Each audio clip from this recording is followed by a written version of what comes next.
Suka madoda kanti koze kube nini ngihlupheke kanti kunini ngaphela mina lokho ngiqhothulula usizi lungembethe isho njalo lapha ingoma madoda ke esha amageza amahle bathi mina ngiyinikela manje inkosi yaMnazaretha bathi kumbe ngiyikhetha inkosi kusho lapha ke uPotse hamba noNtsimbi namageza amahle nje wonke kwialbum yabentsha yakulonyaka madoda ibona siyasingene ngabo ke namhlanje ngoba sisasamukela udokotela osuke eNkandla naye singasho ukuthi uyibhinga udokotela ngoba ngiyambona namhlanje ugqoka ubrand new ugqoka ikhavela uhamba uziyaqulula ukuthi macingwana ayingeke ngiphethe noma kanjani impendulo zembuzo ebuzwa abantu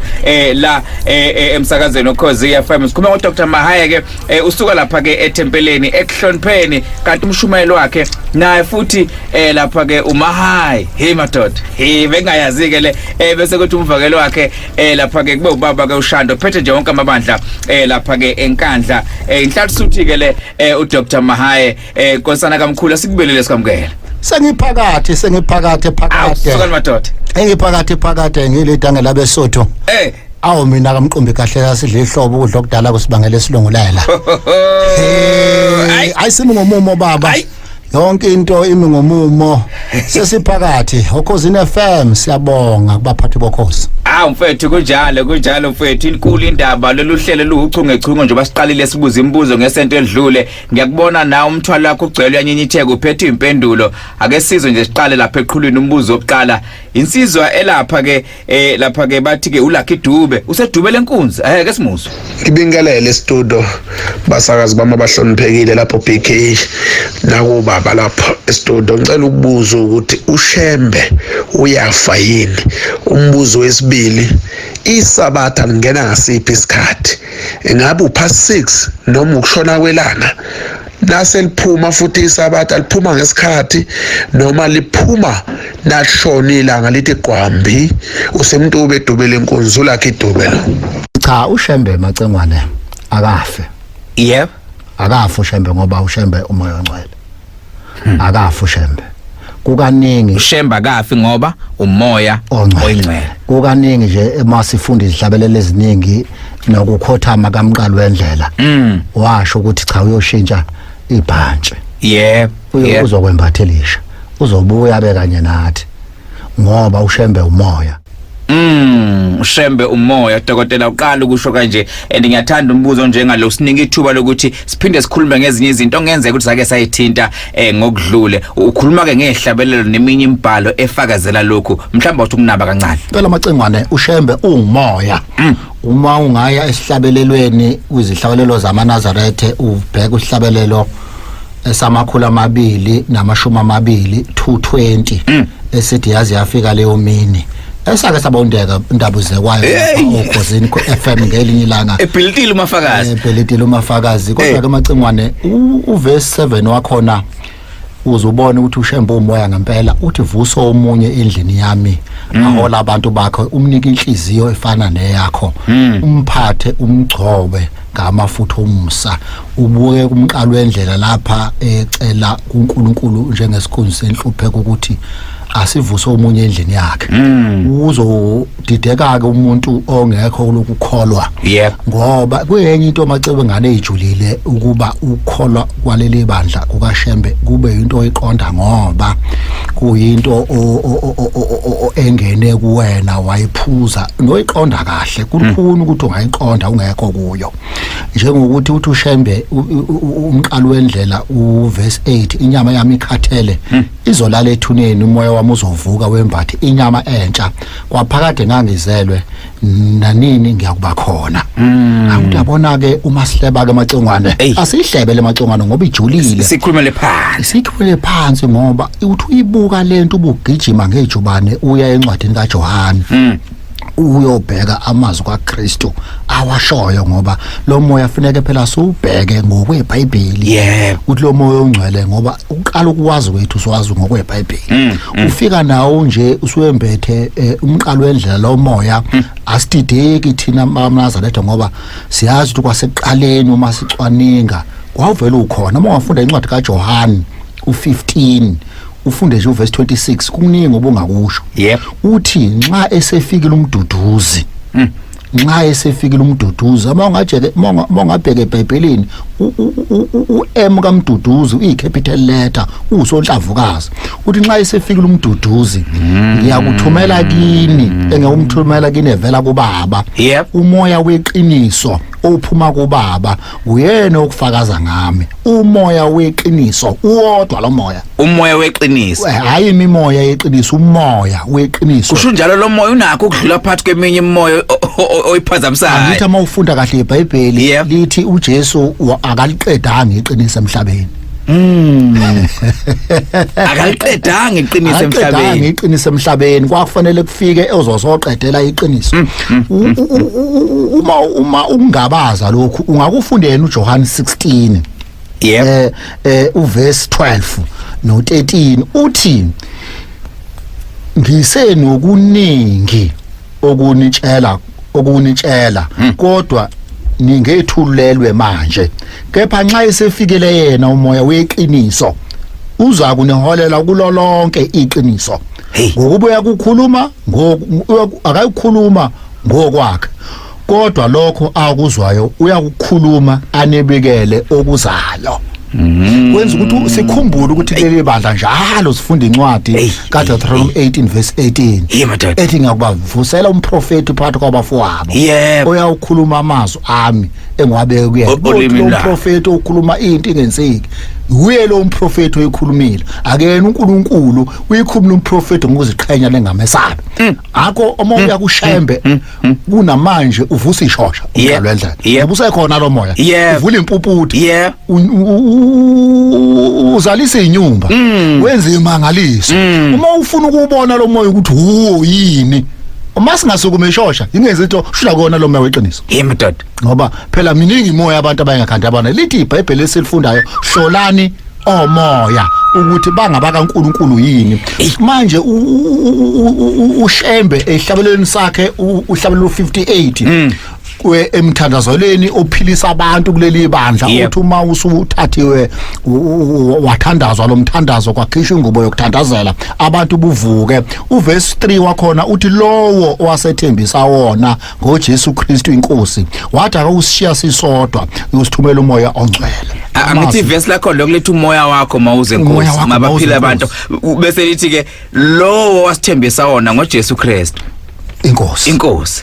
wathi awushiya sisodwa yakuthumela umoya ongcwele iyafana ke uma ufunda futhi uJohn 16 uverse 5 uthi isihloko sithi imisebenzi kamoya ongcwele uthi u5 manje ngiyamuka kusho uKristu ngiyakongithumileyo ngoba naye wayithunyiwe akakho kunini ongibuzayo ukuthi uyakuphi na sethu verse 6 wakhona kepha ngokuba ngikhulume lokho kini inhliziyweni ingcwele igcwele usizi kodwa mina ngiyawuntshela iqiniso lokuthi kunilungelo ukuba ngimuke ngokuba uma ngingamuki umduduzi kayokuza kini kepha uma ngimuka umduduzi uyofika kimi okutuphethe iqiniso eliphelele uyabona dokotela ijulile impela ngoba mawuyibhekisisa kahle ngilalela ade ufunda incwadi kaJohn 16 verse 13 ikhuluma ngokuthi masefikile umoya engcwele uyokwenza hayo kwakhe kodwa uyokwenza lokhu uJesu akhuluma ngakho masubheka ihlalelo usifunda lesi uhlalelo 58 athi ushembe methandazela abantu laphana ebaphilisa ethi umoya wakho mawuze inkosi mabaphile bese sithisho ngawo lo moya uJesu akhuluma ngawo asithembisa ngawo ngesikhathi ehamba bayasindaka abantu macengwane basindiswa ukuthi khona eBhayibhelini kuyena futhi uJohn 16 verse 23 uthi uKristu ngalolo suku aniyokubuza lutho kimi ngiqinisile ngithi kini lokho enakucela kuBaba egameni lami uyakuninika khona madoda eniyocela kuBaba ngalo moya ongcwele othi abafundi ihlabelelo 16 usihlabelelo uthe 58 lesi somthandazo uhlabelelo 58 athi umoya ongcwele mawehla umoya ongcwele lowo owasethembisa yena ngoJesu Kristu inkosi. Kodwa mawubuyela ku 220 uverse 8 lapha egcineni methi kwaphakade bengizelwe isingikhumbuza le yankulumo uthi wayikhuluma ehlehlisa ulwandle selingene eThekwini uthi thina sinobaba asikubekanga la manje mawuthi kwaphakade ngase ngizele ukuthi kanti lo moya ngabantu bazobuka ushembe bebuka inyama kanti lo moya mdalanga kanani uzuthi ngikuqala kwendlela ngikuqala kwendlela yakho uyakhona ekusekelweni kwani komhlaba hey kwaphakade ngangizela yabo ngiyakuba khona oba ngangikhona kwaphakade ngikuqala kwendlela yakho. Abantu badide ukuthi umfana kaMaria nje lo nombazi uJoseph umbazi beshu Jesu bembuka ngokwenyama bengawazi umoya okuyena ngaphakathi ukuthi mdala kangakanani indaba enjalo. Alright dokotela angazi kodwa mhlambe uma sesiphetha kumbe afanele siqhube ngoba lo ubuzo imibuzo u2 kodwa nje khonto engifikela yodwa dokotela wakwakhuluma ngesambulo ngelinye ilanga mengaprocess isambulo le incwadi wayivula incwadi owathi mawayivula isambulo 14 verse 14 eyayikhuluma ngefu phezulu kwefu kwase kuba khona ophezulu kwalo kodwa ufanele nendodana yomuntu. Angazi iyabuya namhlanje uma amacingwane ufuna ukuyiqonda kahle awuyibambisa Mungu. Yep. Iqale lapha kusambulo 14 uverse 6 othi ngase ngibona enye ingilozi indiza emkhathini wezulu inevangeli eliphakade ilishumayela kwabahlezi emhlabeni nakuzo zonke izizwe nemindeni nezilimi nabantu. Isho ngezwe elikhulu ithi mesabeni uNkulunkulu nimnike inkazimulo. Kanti uma uyofunda ilongana iverse lokuqala emthathweni sabathi mesabeni uJehova zoya ngigcina imithetho yakhe anilobelona ngenceke yakhe uMoses ukuze udumise yona umoya uThixo emkhosi.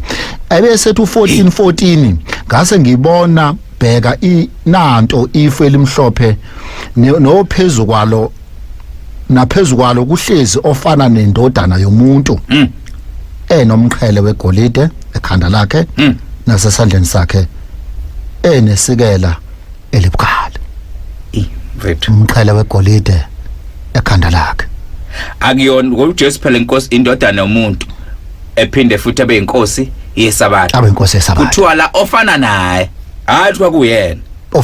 ofana naye kodwa futhi mawubheka lo verse 6 okukhuluma ngayo kwesambulo 14 uverse 6 ukhuluma ukuthi leli verse kumbe ngithi leli ivangeli lazoshunya lemhlabeni wonke kuzo zonke izizwe ushembe ivangeli lakhe laziwa ngokuthi izanini zizwe nonke ngoba alikhethi noma muntu izani zonke siye kuphakameni siyogcotshwa ngamafutha omusa. Dokotela lesizwe esiphezulu kwayo kumbe lo mbuzo ubuzile uphinde futhi uzokhuluma manje ngesabatha ukuthi isabatha liphuma nini lingena nini. Cha kulula isabatha empeleni alingeni ngesikhathi kodwa ikhathi zenziwa ebandleni lakwashembe ukuze kwaze ukuthi inkonzo phela izongena nini iphume nini ngendlela obaba sekwaba khona iwashi kodwa isabatha liqala ngosuku lesithupha okungolwesihlanu liqala isabatha ntambama ekushoneni kwelanga liqala ntambama isabatha ekushoneni kwelanga lize liphela isabatha ngakusasa ngale isabatha ekushoneni kwelanga. iBhayibheli usuku luqala kanjalo iBhayibheli yithi usuku esiqala ngo12 ebusuku liphela ngo12 obusuku okusho ukuthi zingxenye ezimbili zobusuku ezakho usuku olodwa ukaNkulunkulu bobodwa ubusuku obakho usuku ngeBhayibheli bobodwa uqala kushona kwelanga lelo suku kulo kuzophethe kushona kwelanga lelo suku usolandulela. Ngakho isabatha liqala ngolosihlanu ntambama liphele ngesabatha ntambama. Uzoyibuza komunye ukuthi ke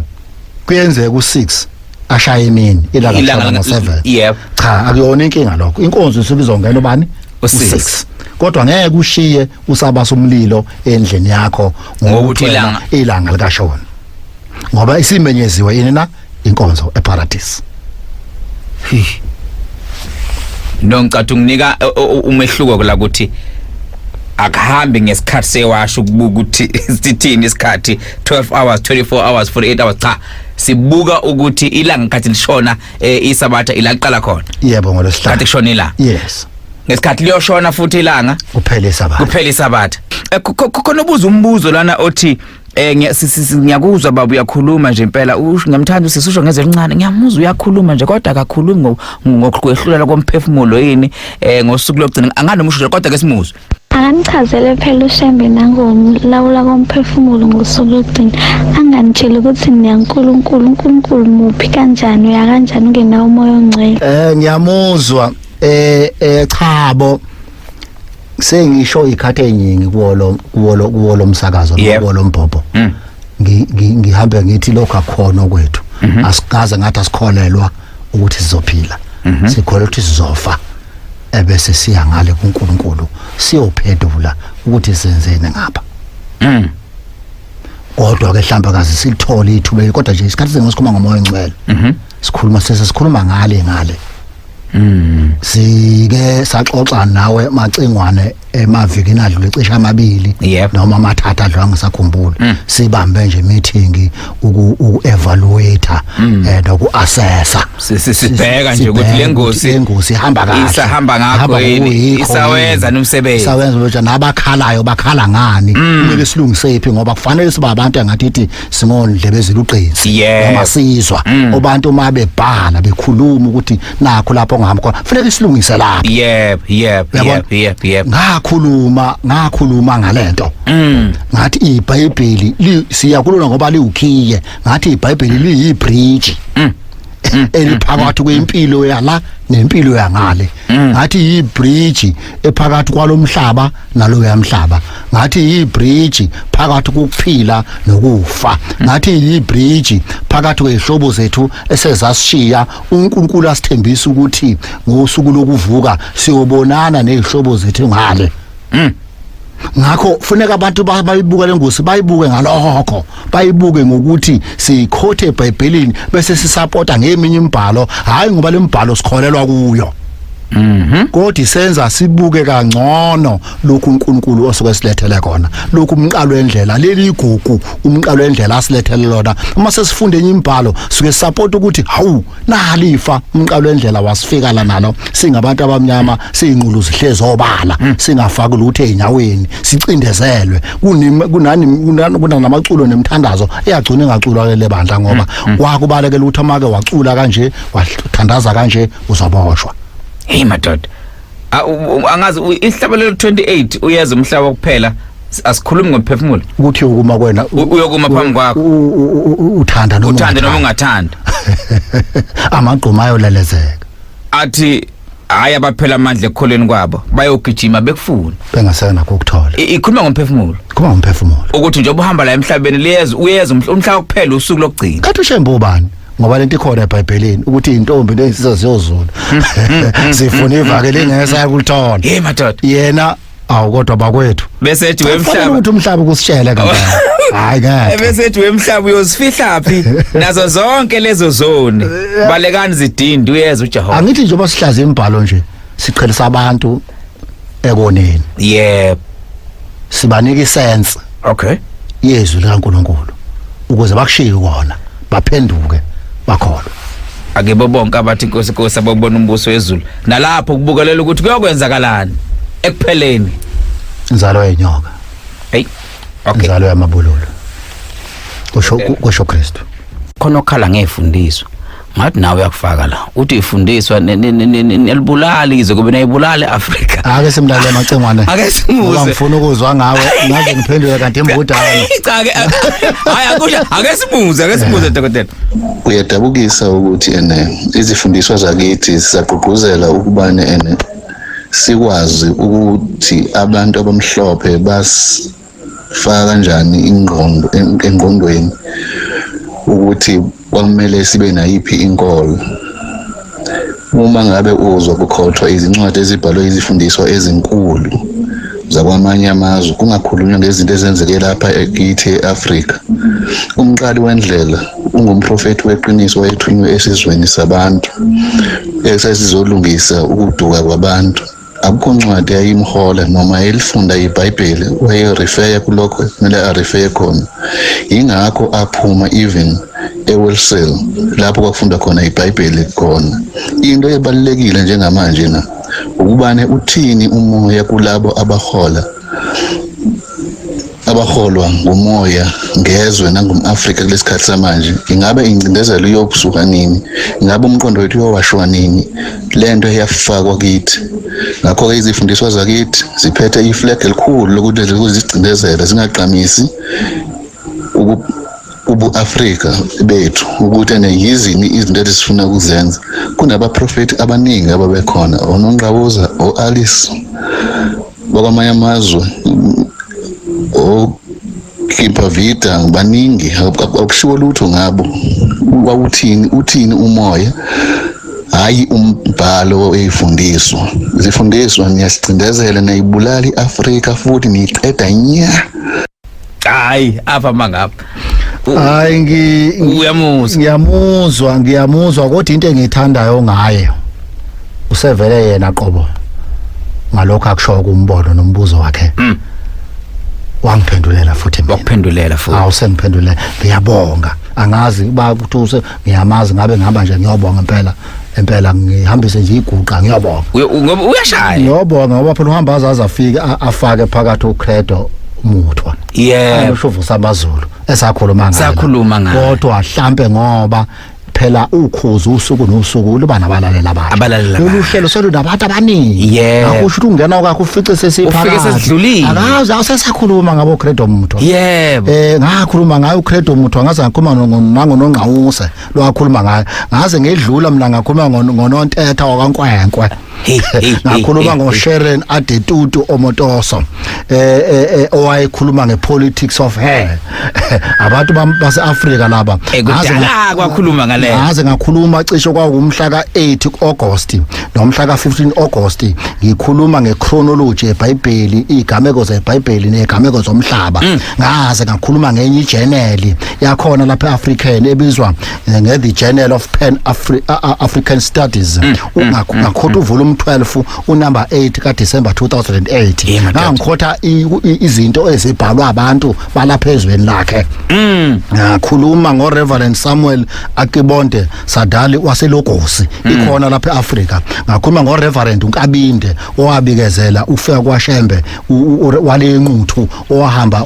wazwafika ophongolo ngaze ngawumphetha ekuphakameni wabe ufashaba. Ngakumhla ka5 kuSeptember ngikhuluma ngoNkabinde. Ngakhuluma futhi ngomhla ka5 September ngaze ngathinta udaba lenkosi uCetshwayo, ngakuthiswa inkosi uMaqoma, ngathuthula bongola kaMzilikazi kaMashobane, macengwane ngamkhumbuza nabalaleli ngaze ngakhuluma ngoKing Sekhukhume, ngakhuluma ngoMakhanda noMalabhokhe. Imina ngangikhuluma ngoconstruction of ilongana icolonial library eyayenzelwe ukuthi icindezela abantu abamnyama kodwa kusetshenziswa inkolo. Ngakhuluma mina ngoArchbishop Melingo okhuluma ngehlo sithi Patient Africa kwawumhla ka19 September. Imina ngiyakhuluma lo msakazo ngikhuluma ngamathongo alapha eSouth Africa. Sisekhona lapho nje ngaphinde futhi ngoba yakathi kususa umsindi imibuzo ngento yamathongo chabo kukhuna masizokhuluma mhlambe ngethongo uSonzwaphi esasikhulume ngayo kube kubo ukuba ngethongo uSonzwaphi kodwa mawuthi Apollo kube kuhle amawuthi Gabriel kube kuhle uSonzwaphi noApollo noGabriel kushinto eyodwa ithongo lokuprofeta. Yep. Ubona nje uSonzwaphi nomkhubulane laba no Apollo ngibakhumbula ukuthi ilona thongo elalihola uDaniel. Wayikhuluma ngezinto ezayizokwenzeka esezivuka kuphi na kwincwadi ukugcina eTestamenteni elisha okuthiwa isambulo kodwa khunya ngaze eTestament edala kwincwadi kaDaniel. uApollo lo uyu Gabriel uyu uSonzwaphi phela thina sisizwe ngoGabriel manje mawuthi umuntu awusephatha uSonzwaphi ushemba kangeni uSonzwaphi usho ukuthi ushemba kangeni Gabriel yo awubakazi ukuthi uSonzwaphi yena uGabriel. Hey yabo njalo hey ngiye ngithi ke mina the more you learn is the more you become educated. The more you become educated is the more you get closer at the proximity of knowing that you know nothing. Once you realize that you know nothing, lokho kusalayo ke sidiyona mfundo ke le. Idokotela ithi kuba ngoba usuhambe kakhulu ngomphesheya ne passport akazi uyishayini lo bekusavaliwe kuwena. Ufuna ukudokotela into ebalekile la umuntu akenze njani?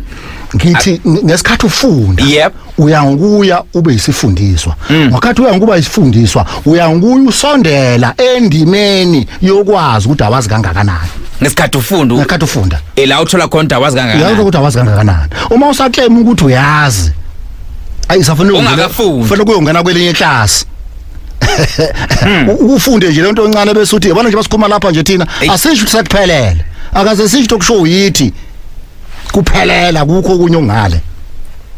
nathi futhi izinto ezisho la siyazi ezinye uyazi macingwane ezinye sike sikhuluma singekho la emoyeni ngicine ngayishongo yeah kodwa ngubone futhi umbuzo uthi azi lo mbuzo lo nginayo futhi answer bengamphendula futhi ngithi ngoba ikakhulu nje basikhuluma lapha sikhuluma ngokuhlanipha kwethu kunomoya ongcwele kamqalo wendlela oyehlele kithi okwazi usibonisa izinto esingakwazi ukuyibona ofakazela ihlabelelo bani 153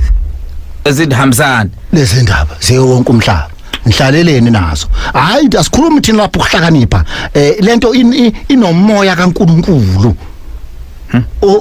othi hambisana lezi ndaba ngeke uhambise indaba ke with your own intellect nokuhlanipha kwakho bebethi abantu khona ingcitha chopha necotha thina zona ingcitha chopha bona khona hey singabantu nje ngathi nomhlakana nathi uma awu ngimphuphethe uyanike futhi le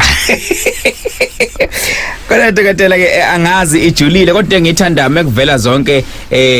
kumbe kuvela bonke labantu okukhuluma ngaba abaprofeti nabantu abavelele baseAfrika akubuye kuvela ukuthi isikhathi esiningi mesuke sikhuluma sehambise ngokuthi njengomsakazo sibuye sibheka ama theme ukuthi umsakazo wenzani ngaleso sikhathi sasibheka kakhulukazi izinto ezithinta indulo sibheka izinto ezithinta imvelaphi enkolo njalo njalo ingakho kwavela ngakho usha ama date amaningi kodwa athinta uSeptember ani kwakuyinyanga yamandulo kwakufanele sikhulume kanje awu phela ngithi sikhuluma lapho Khosini FM yeah SABC kunamathema alandelwa ngawo awu dokotela angazi yavele zasho ihlabo amadoda yaphakama indwebe ngiyazi mase zisho kanjena dokotela indwebe mayisho kanje uvela ubone noma kanjani emgidini kusekonakele ngempela sekuvalwa akade kwenzeka sekuzoqala okusha njengoba nathi ingozi siyifake sibeke emaphetheleni kodwa ngiyathanda la uthi lo mculo ucula la uthi kanti inkonzoni le wakwathi mawuchaza wathi indala ngisho eBhayibhelini awu indala amacengwane lisungulwa nje eBhayibheli yayisikhona ikhona emkhatheni ukusekela umhlaba lenkonzo yayikhona isuka phezulu eAfrika ngoba ngasho ngathi zonke izizwe ziqhamuka eAfrika noma ngayo lapha zikhona manje ngokuhleleka komhlaba geographically but zonke ziqhamuka eAfrika thina eAfrika senzala abantu uPotso hamba noTsimba mageza amahle bathi kanti inkonzoni lena suka namadoda seyigoqa bathi inkonzoni ehlule inkozo nakubula into mkaRuben madoda eyishaya ithi kanti inkonzoni ehlule ezinye inkonzo ithi qinisele mina vele ngithe ekhaya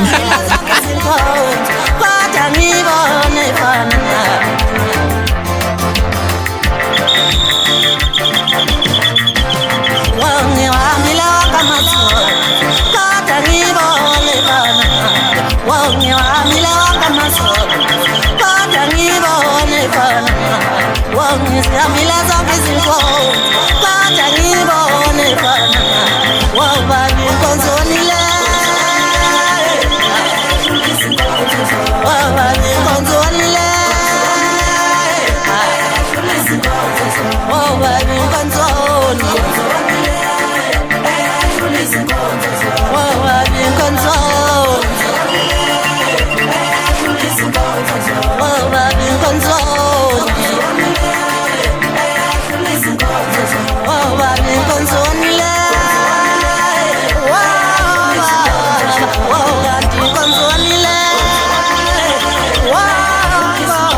ukuthi inkonzo yami usheme nawo ihala lokufika ngoba mina sengibonile ukuthi inkonzo yami usheme nawo ihala lokufika